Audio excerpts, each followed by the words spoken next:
Well, you're here, and I'm here, and so's my smile, which means one thing and one thing only. We have fights this Saturday.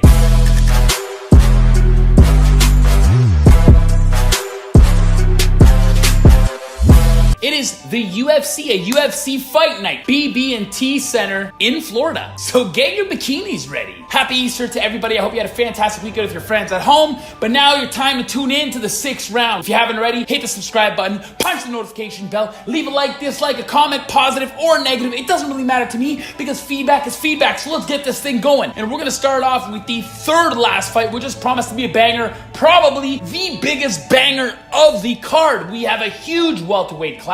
Cowboy Alex Oliveira, yeehaw, going up against tough son of a bitch Mike Perry.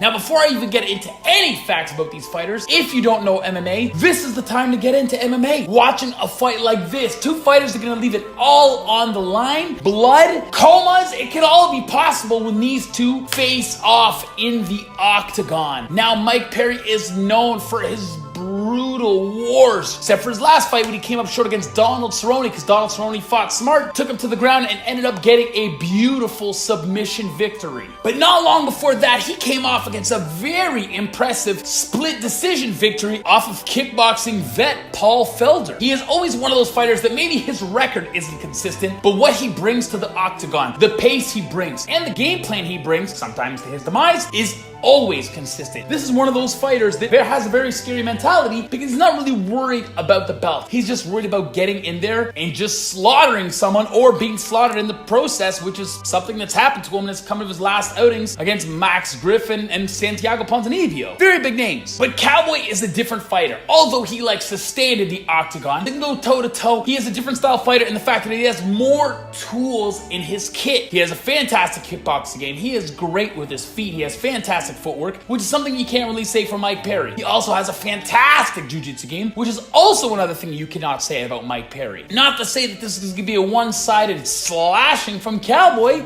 because it very well may not be. First of all, Cowboy is probably going to want to take this cautious because he is just coming off a loss against Gunnar Nelson. If Mike Perry gives him the time, which I don't think he will, he has faced the best, also coming up short against Cowboy Cerrone, knocking out Ryan LaFleur, beating Carlos Condit, Will Brooks, KJ Noons, Tim Means. He has fought a lot of top names, but I have to say that I don't think they bring the vicious pace / tenacity that Mike Perry brings. Even though Mike Perry I find to be very sloppy in his approach, but this is MMA. There's so much other tools and aspects to the game that I think Mike Perry just fails to bring. Now, obviously the keys to victory for Mike Perry is one thing and one thing only, and that's close that gap ASAP and just start swinging for the fences, but keep it a close distance, because if you're fighting a guy that's amazing with his feet, and well, that's it, amazing with his feet, keeping that distance is not going to be smart. He can hit you with spinning back kicks, he can wear and tear those legs, but it's very conflicting because I know when he gets in, I think this is feeding into what I think are the keys to success for Cowboy Oliveira, and that's closing the distance and taking it to the ground. So you are limiting those big bombs of Mike Perry. I do think Cowboy Oliveira is going to win this fight. Cowboy is inevitably going to take this to the ground. I hope this is what he should do, and just ground and pound him until Mike Perry lets an opening for a submission occur and finish the fight. But I do think it's going to be finished in the second round. It's going to be an action-packed fight, so I got Oliveira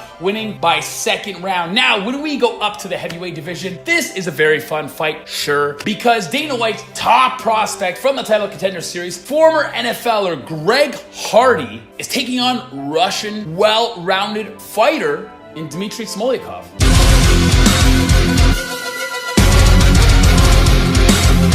Now, Greg Hardy has had a lot of bad press, just of things that have happened in his past and things that have happened in the current as well, like his last outing in the UFC, his first official UFC octagon fight, where he threw a beyond illegal technique to Alan Croder in a fight which he kind of got exposed for his fatigue and probably was on the verge of losing the fight. Greg Hardy, we all know he's got that one trick, and that's that knockout power, and yes, he is super vicious, but is he well-rounded? No, because if any anything proved in the last fight is that not everybody's gonna fall victim to your bombs. Some people can take it a lot better than others, especially in the heavyweight division. So good luck with those heavyweight boxers, the ones especially that have more power than you and that have better head movement than you. You're not gonna stand a damn chance. So hopefully you're gonna come in against Dimitri a lot more smarter and a lot more well-rounded. But when we look at Dimitri's resume, Dimitri's coming off a 1-fight win streak. This is his second attempt at making a name in the UFC. The previous time was the fight before his last W, where he came up short twice in the octagon against Cyril Asker and Luis Enrique, both finishes. But the one thing for sure is that Dimitri has a more well-rounded record. He hasn't been around for a long time, so I do think this is kind of perfect fight for Greg Hardy. Not necessarily stylistically. Stylistically, I think it could be a damn nightmare if Dimitri plays his cards right. But Dimitri is great on the ground. He is a great stand-up fighter, and he can go that distance as well, as proven numerous times in his resume, where Greg Hardy has only proved one thing, and that he has heart and extreme knockout power. But in his 4 fights, he only made it out of the first round once, and we saw what happened when he did come out of that first round. So I think Dimitri's going to be looking to expose this weakness of Greg Hardy. I could just lay this down very easily right now. Am I going to be right? Not necessarily, because most of the time I'm kind of like 500. I get a lot wrong and I get a lot right.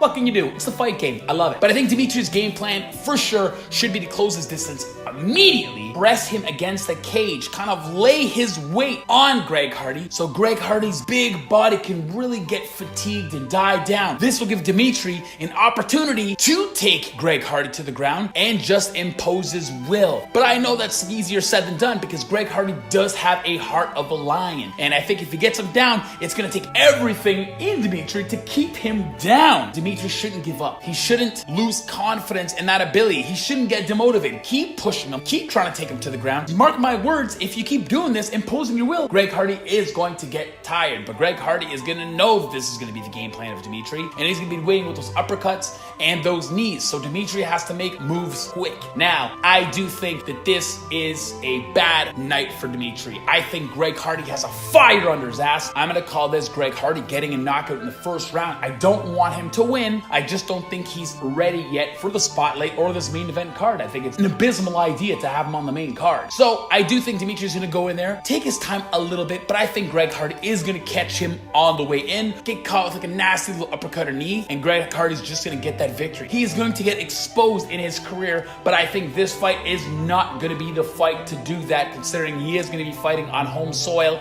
Now we're going to go to the main event. The main event is absolutely amazing. So first and foremost, Jack Hermansson has stepped up on short notice to fight Jacare Ronaldo Souza.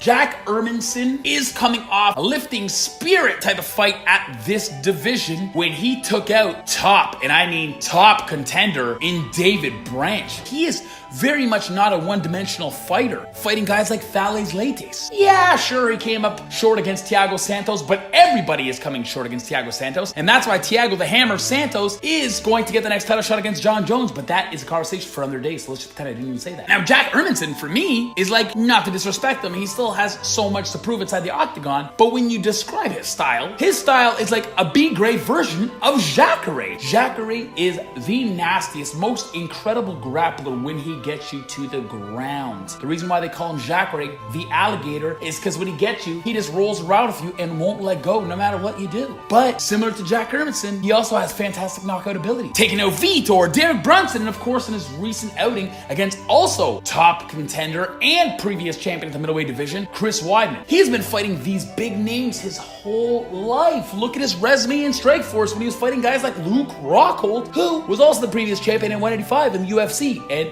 Strikeforce. So these big lights are not going to be anything new to him, and it's going to be a question if Jack Hermansson can handle these big lights, can handle the pressure, can handle the crowd, and of course, the main event slot. The game plan for Jacare is, of course, set him up with the striking and play it to your strength, which is on the ground. I mean, yes, you have fantastic striking, but striking is just one of those things where if you make one mistake, if there's one strike you just miss by a millisecond not seeing it come, it could put you away. No matter if you're the worst fighter fighting the best fighter, it happens all the time. Where on the ground, there's very rarely any forgiveness for your lack of education of the ground game. This is where Ronaldo Jacare is really going to shine. Maybe not even get a submission, just control him with that top position, because we know Jacare has incredible top position. If I'm going to call this, I do see Jacare getting this, but I do see it being later in the 4th round, in the championship rounds, when Jack Hermansson is really going to be on uncharted territory, something he's never experienced in his life, fighting after that 15th minute and seeing what happens when he gets into these later phases. Is he going to burn out? These are the questions. But Jacare, we know 90% probable that he will not burn out. He is used to those distances